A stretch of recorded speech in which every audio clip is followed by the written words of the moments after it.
Hello everyone, welcome back to the Healthy Family, Healthy Futures Kitchen. I'm Chef John, and today we're going to be making two pretty interesting little entree items. One using fresh chicken tenders, and what child doesn't like chicken tenders? And the other one is we're going to amp up some mac and cheese so that we get a healthy serving of fresh vegetables. We call this recipe sneaky mac and cheese because you really truly don't even taste the vegetables. You really don't even know they're there, and they're pretty excellent as far as the health of what you're doing. So your family really should, and your children and your centers really should like both of these recipes. The first one we're going to do, we're going to go ahead and do the mac and cheese. So we'll get started on that one.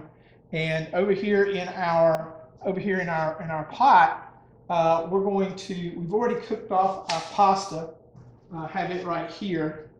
So I'm going to be putting the pasta in our pot, and I'm just going to kind of do that to kind of get things warmed up. I'm using a whole wheat pasta. You could use, elbows or whatever you have that you like in your pasta. And with that, I'm going to add just a little bit of water this is the water that I use to cook the pasta in. Just add a little bit of that to kind of wake things up, get things hot. While that's going on, I'm going to use the blender to blend up my vegetables. Now, you could certainly use fresh vegetables for this. It's absolutely fine. I'm going to use some frozen vegetables because one, it's easier, and two, it's a little more economical. I'm going to slide the cooktop out of the way so you can see what I'm doing. We'll bring it back in just a second. So in my blender, I just got what they call the California blend of vegetables. This has carrots, broccoli, and cauliflower. And I let them thaw out in the refrigerator for a little while to get them soft. And if you were using fresh vegetables, which fresh is always going to be your first choice, but sometimes we just don't have time to get that, or we don't have time to go to the store and get them. You can keep a pack of this on hand in the freezer and just pull them out whenever you need them. These are already cooked, so I don't have to do a whole lot with it. And it's full of broccoli and cauliflower and carrots. And the carrots are going to help us give our color to our mac and cheese. I'm going to put a little bit of this water that I still have here from the pasta. I'm just going to put a little bit of that. Then I'm going to take it over here to our blender, and I'm just going to puree this into a very fine mush. I'm going to put that on there. Now, I'll take this kind of off camera, and we'll put it right here on our blender. I'll turn it on.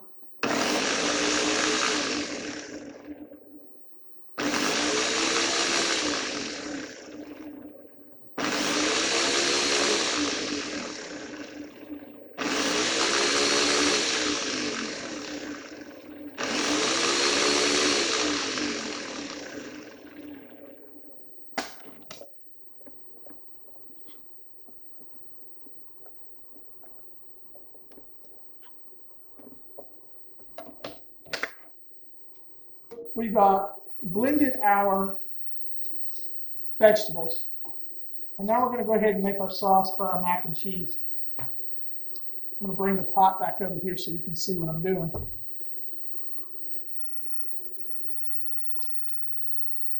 I'm getting my pasta a little warm.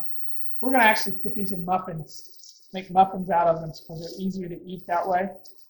And then we're going to bake them finally in the final step.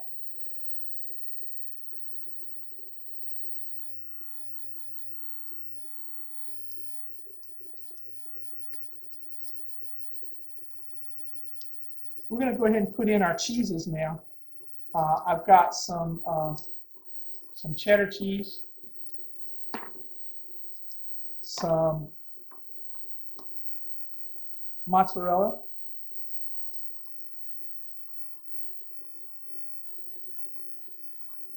I'm going to add a little milk to this. You could use whatever kind of milk you want to use. We're just going to do this all in one little pot. I'm going to stir it till this gets nice and creamy.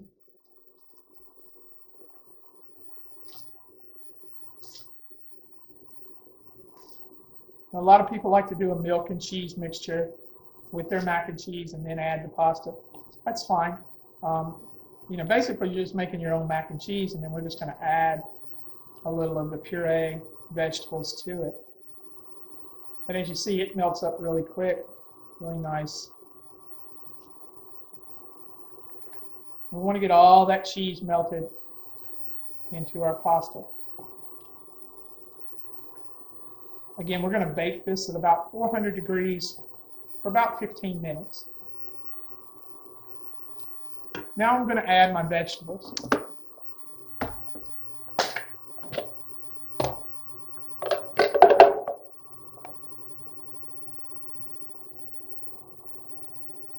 We're just going to add that right into it.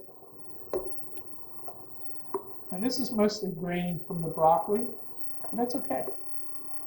If you want to use all carrots and cauliflower and leave out the broccoli, you certainly can do that. I think broccoli adds a bit of color to it that you don't necessarily going to see.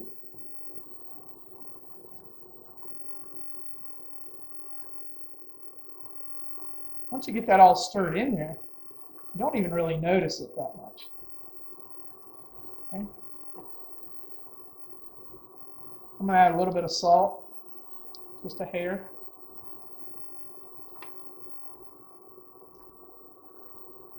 All right. Put down my heat just a tad. And that's basically it. You could actually serve this just like it is now if you wanted to. But we're going to go ahead and finish it and put it in some muffin cups. Put a little some breadcrumbs on the top. We're going to put some breadcrumbs on the top, and then we're going to go from there. You want to spray your pan, your muffin tin, really well, all the way around, so that the mac and cheese doesn't stick. And this will make it a little bit more than one muffin tin. So if you have to, that's great. If not, that's fine too. And I'm going to use a spoon. You could use an ice cream scoop if you wanted to. And I'm just going to fill each cup all the way to the top.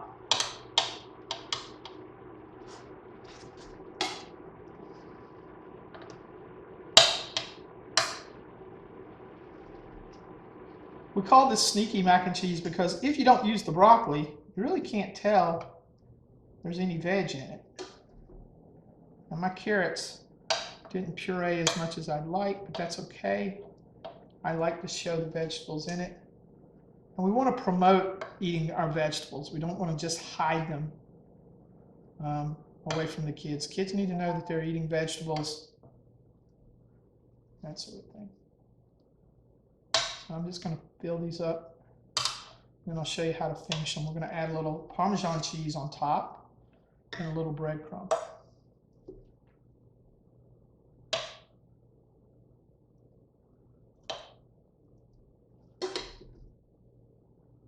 Using the whole wheat pasta, again, brings some additional nutrients.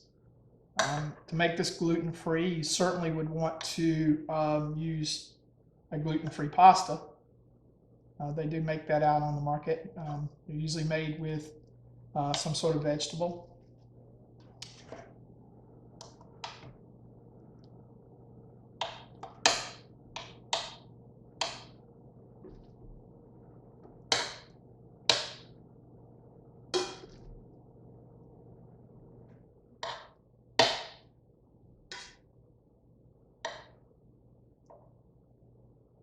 All right.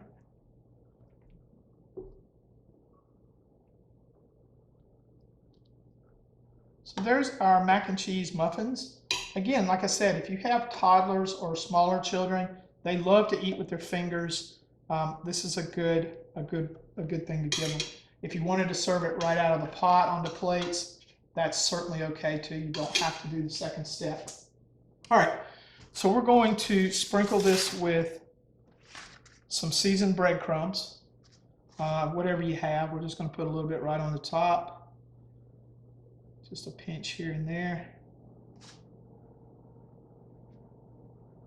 If you wanted to put this in a pan and bake it, certainly you could do that too. Just put the breadcrumbs and the Parmesan cheese on the top. Or if you were just serving it right out of the pot, you could probably just not use the breadcrumbs at all and just put the Parmesan cheese on it as you did with your other cheeses. Don't want to put a lot on here because it will burn. Then we're going to top that with some Parm cheese. I like Parmesan cheese. Kind of gives it that pizza feel.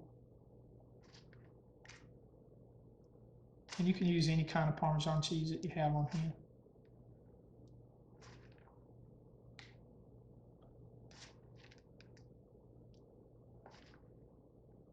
Really easy to put together. Just cook your pasta.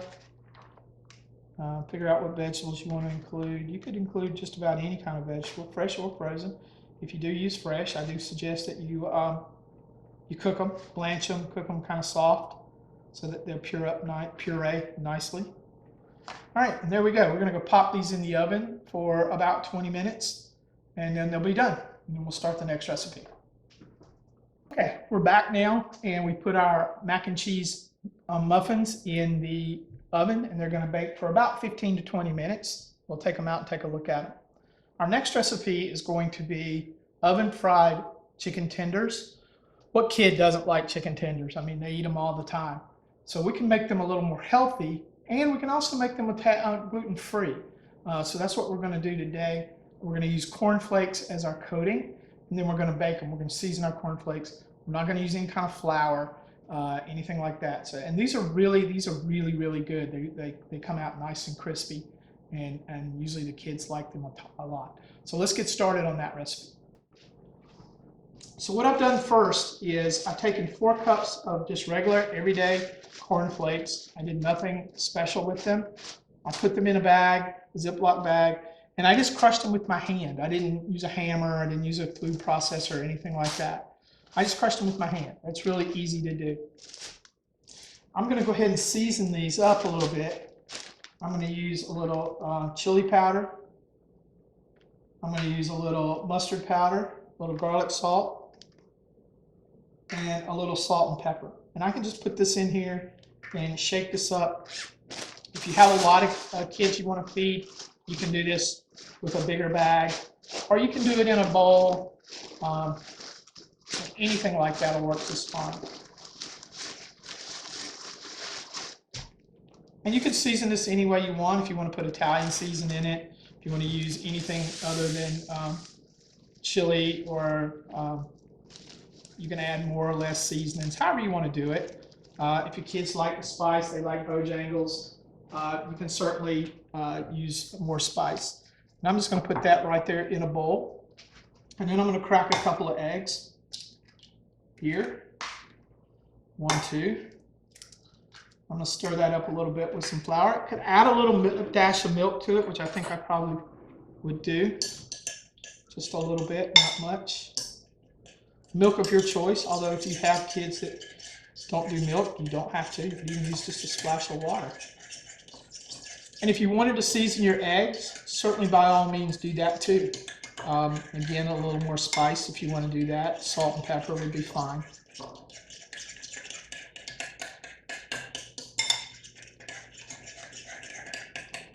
I want to get this nice and incorporated.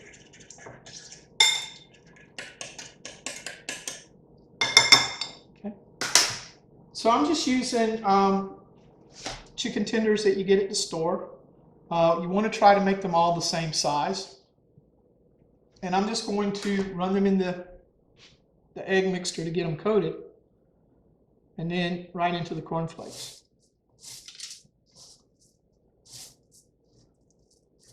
Get them nice and coated. You also do this with fish, by the way. I'm going to spray my rack. Very important that we do that. And I'm going to lay my tenders right in the rack. And like I said, if you have a big family or a big center that you're cooking for, certainly you can do this really quickly, really easy. Kids love chicken tenders. I think my kids grew up eating chicken tenders. They've branched out quite a bit now, but that was their favorite thing to eat early on in their early childhood days.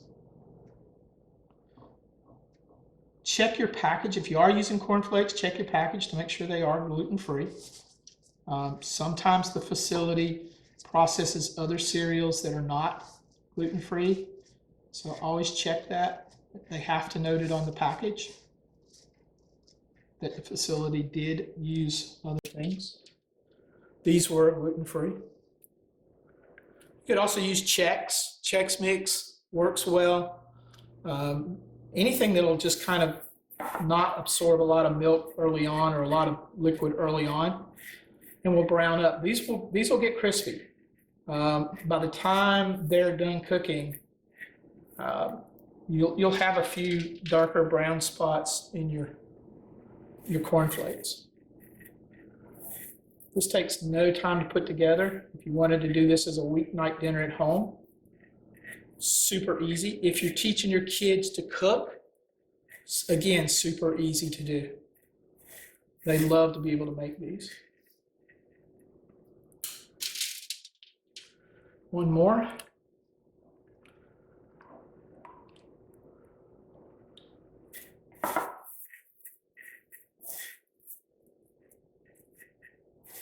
We did several kids camps back in the day when I was working at the college, and this was kind of what we served. And they just ate every one we had and asked for seconds. Okay. Like I said, you can also do this with fish. All right, so we've got our chicken done. I'm only doing 6. It's about a typical order. They look really great. And we're going to go pop these in the oven with our bites. And then when we're all done, we'll plate up and wrap up. All right, so we're back now. And I have plated up our chicken tenders and our mac and cheese bites, along with, I made a little barbecue sauce with some ketchup, some Worcestershire sauce, some honey, and some chili powder. These are great. They came out of the oven. They're nice and crispy. They look awesome. And our mac and cheese bites are just so healthy and just a great accompaniment to the chicken. So I want you guys to try these recipes, and I'm Chef John, and we'll see you next time.